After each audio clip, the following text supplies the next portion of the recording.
Bud Not Buddy by Christopher Paul Curtis, Chapter 8, Part 2, starting on page 70. Oh, ma'am, I like to keep my suitcase with me wherever I go. I promise you, your suitcase will be safe here.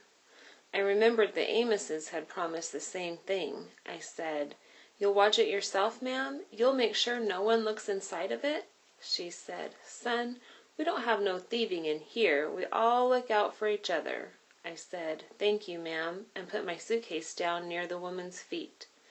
Me, Bugs, a little white boy, and a little girl loaded a whole mess of dirty tin cans and spoons and a couple of real plates and forks into a big wooden box and lugged them down to Thread Creek. The little girl had been in Hooverville the longest, so she got to tell the rest of us what to do. She said, "I don't suppose neither one of you new boys knows how to do dishes the right way, do you?" Me and Bugs had done tons of dishes in the home, so I said, "Sure we do. We used to be real good at cleaning up." Bugs said, "Dang, girl, you act like this is the first cardboard jungle I've been in. I know how you do dishes out here." She said, "Okay then, we'll split them up. You and you," she pointed at Bugs and the other kid, "can do half, and me and this boy can do the others. What's your name?" I said, "Bud, Not Buddy." She said, "I'm Deza Malone." Deza handed Bugs and the other little boy some rags and some soap powder, and they started splashing the dishes in the water. Me and the girl walked a little farther up the creek and started unloading the rest of the dishes. "You dry, I'll wash," she said. She handed me a rag, and just as soon as she'd splashed one of the tin cans in the water and give it to me, I'd dry it and stick it in the wooden box. She said, "Where you say you was from?" "Flint, right here." "So you and your friend come down here to get on that train tomorrow?" "Where's it going?" "Chicago," she said. "Is that west from here?" "Uh-huh." "Then yep, that's where we're heading." I said, "Where are you from?" "Lancaster, Pennsylvania." "You going to take the train too?" She said, "Uh-uh. My daddy is. Folks say there's work out west, so he's going to try again." "So you're going to wait here for him?" "Uh-huh." She was real fast at washing the dishes, but I noticed she got kind of slow and was touching my hand a lot when it came to giving them to me. She said, "Where's your mama and daddy?" "My mother died 4 years ago." "Sorry to hear that." "It's okay. She didn't suffer or nothing." "So where's your daddy?" "I think he lives in Grand Rapids. I never met him." "Sorry to hear that." Shucks, she held right on to my hand when she said that. I squirmed my hand loose and said, "That's okay too." Deza said, "No, it's not, and you should quit pretending that it is." "Who said I'm pretending anything?" "I know you are. My daddy says families are the most important thing there is. That's why me and my mama are going to wait together for him to come back or write for us to come to him." I said, "My mother said the same thing, that families should be there for each other all the time. She always used to tell me that no matter where I went or what I did, that she'd be there for me, even if I wasn't somewhere that I could see her. She told me—" "Shucks, there's some folks who'll have you running your mouth before you know what you're doing." I quit talking and acted like I was having a real hard time drying the tin cans she'd just handed me. "What'd she tell you, Bud?" I looked at Deza Malone and figured I'd never see her again in my life, so I kept shooting off my mouth.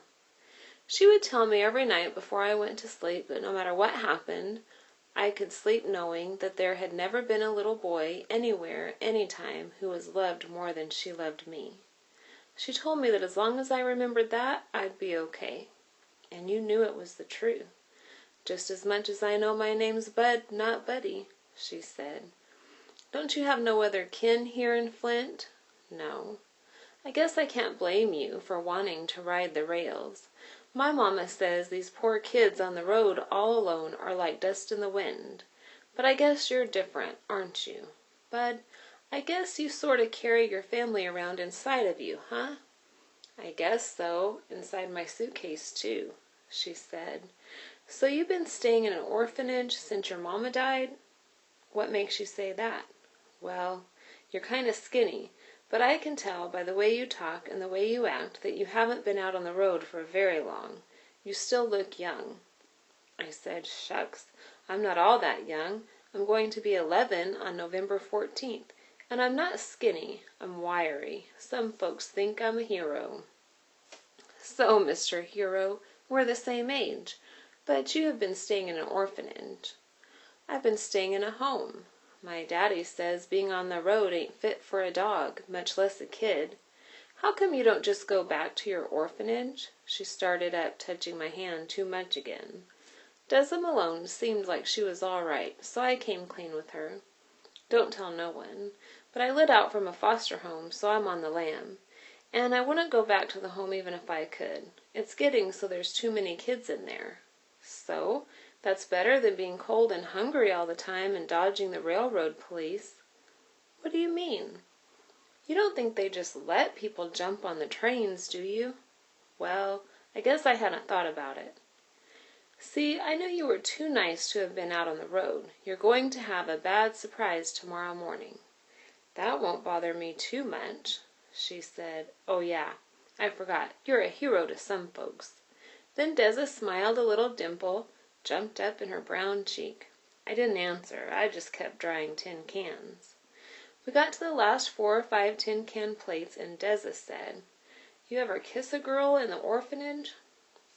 "Uh-oh. Are you kidding?" "No." "Why, you afraid of girls?" "You must be kidding." She said okay, and closed her eyes and mushed her lips up and leaned close to me. Dang! If I didn't kiss her, she'd think I was scared of girls. If I did kiss her, she might blab, or Bugs might see me and tell strangers about what happened. I looked down the creek to where Bugs and the other boy were still splashing in the water. It was dark enough that I didn't think they could see us too good. I scooched my lips up and mashed my face on Deza Malone's. We stuck like that for a hot second, but it felt like a long time. When I opened my eyes and pulled back, Deza kept her eyes closed and smiled. She looked down and stuck her hand in mine again, and this time I let her keep it there. She looked out at the creek and the woods on the other side and said, "Isn't this romantic?" I looked out to see what she was talking about. The only thing I could see was the moon like a big egg yolk way up in the sky. You could hear the water and the sound of the mouth organ man playing a sad song back in Hooverville. I sneaked another peek at Deza's dimple. She said, "You hear that? That's Shenandoah. He's playing. Isn't it pretty?" "I guess so." "Do you know the words?" Listen. "It's been 7 long years since last I've seen her. Way, hey, you rolling river. Been 7 long years since I've last seen her. Way, hey, I'm bound away. Cross the wide Missouri." I said, "Yep, that's a sad song." I didn't think it was pretty at all. She squeezed my hand and said, "Isn't it? It's about an Indian man and woman who can't see each other for 7 years. But in all that time they still stay in love, so no matter what happens, it reminds me of my mother and father." "Your dad's been gone for 7 years before?" She looked out over the creek like the big, eggy moon had her hypnotized. I pulled my hand from hers and said, "Well, that's just about it for the dishes." She smiled again. "Bud, I'll never forget this night." I didn't tell her, but I probably wouldn't forget it either. I'd practiced on the back of my hand before, but this was the first time I'd ever busted slob with a real live girl. We loaded all the dishes in the box and walked down to Bugs and the other kid. We put their dishes on top of ours and headed back. Bugs said, "How come you're looking so strange, Bud? You look like you've been chunked in the head with a rock." Deza Malone laughed, and for a second I thought she was going to rat me out. I said, "I don't know, I guess that song is making me kind of sad." Bugs said, "Yeah, it is kind of sad." Right before we got into the cardboard jungle, we passed the white people and the coughing baby at their own little fire. I said to Deza, "How come they're off alone? They aren't allowed to sit around the big fire because that baby's making so much noise?" Deza said, they've been invited, but my daddy said you got to feel sorry for them. All they're eating is dandelion green soup. They're broke. Their clothes are falling off of them. Their baby's sick, but when someone took them some food and blankets, they said, 'Thank you very much, but we're white people. We ain't in need of a handout.' When we got back to the main fire of Hooverville, we put our dishes in another box. Deza made us turn them all upside down, so as the rain got into them they wouldn't rust. I went to the woman with my suitcase. It was in the same spot I'd left it, and the knots in the twine were the kind I tie. I said, 'Thank you very much, ma'am.' She said, 'I told you not to worry.' I went back to the big fire to sit with Bugs. The mouth organ man said, 'I suppose you boys are going out on the train tomorrow?' I said, 'The one for Chicago, sir?' He said, 'That's the one.' I said, 'Yes, sir, we are.' 'Sir.' He said, 'Well, you'd best get as much sleep as you can. It's supposed to be pulling out at 5:15, but you never know with these freights.' We got in one of the shacks with some other boys. Bugs was snoring in 2 seconds, but I couldn't sleep. I opened my jackknife and put it under my blanket. I was thinking. Deza's mama was right. Someone who doesn't know their family is like dust blowing around in a storm. They don't really belong any one place. I started wondering if going to California was the right thing to do. I might not know who my family was, but I knew they were out there somewhere, and it seemed to make a whole lot more sense to think that they were somewhere around Flint instead of out west. I opened my suitcase to get my blanket. Even though I trusted the woman who guarded it for me, I checked to make sure everything was okay. Picked up the tobacco pouch that had my rocks in it and pulled the drawstring open. I shook the 5 smooth stones out and looked at them. They'd been in the drawer after the ambulance took Mama away, and I'd had them ever since. Someone had took a pen or something and had writ on all 5 of them, but it was the written code, so I couldn't understand what they meant. One of them said, "Kent Land Ill, 5-10-11. Another said, "Leguti in 5-16-11. And then there was Sturgis M, 8-30-12. And Gary in 6-13-12. And the last one said Flint M, 8-11-11. I put them back in their pouch and pulled the string tight. Then I pulled out the envelope that had the picture of the saggy pony at the Miss B. Gotten Moon Park. It was fine.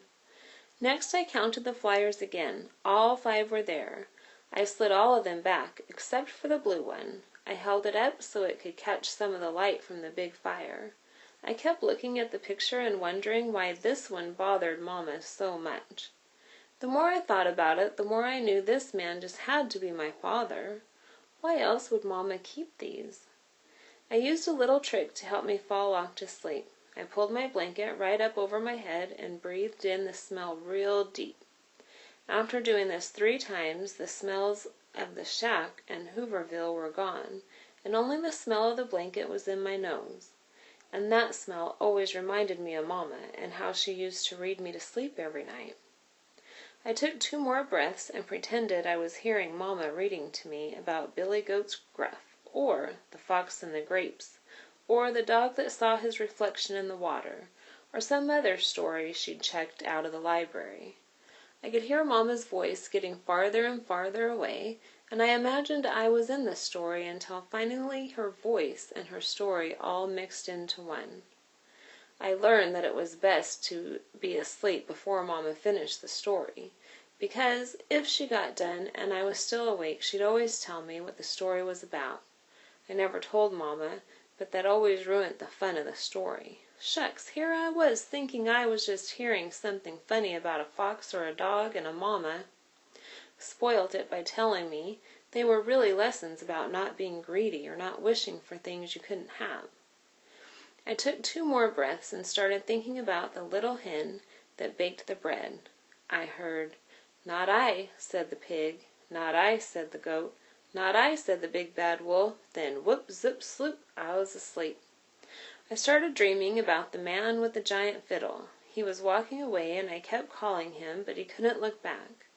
Then the dream got a lot better. I turned away from where Herman E. Calloway was and stood and there stood Deza Malone. I told her, "I really like your dimple." She laughed and said, "See you in 7 years."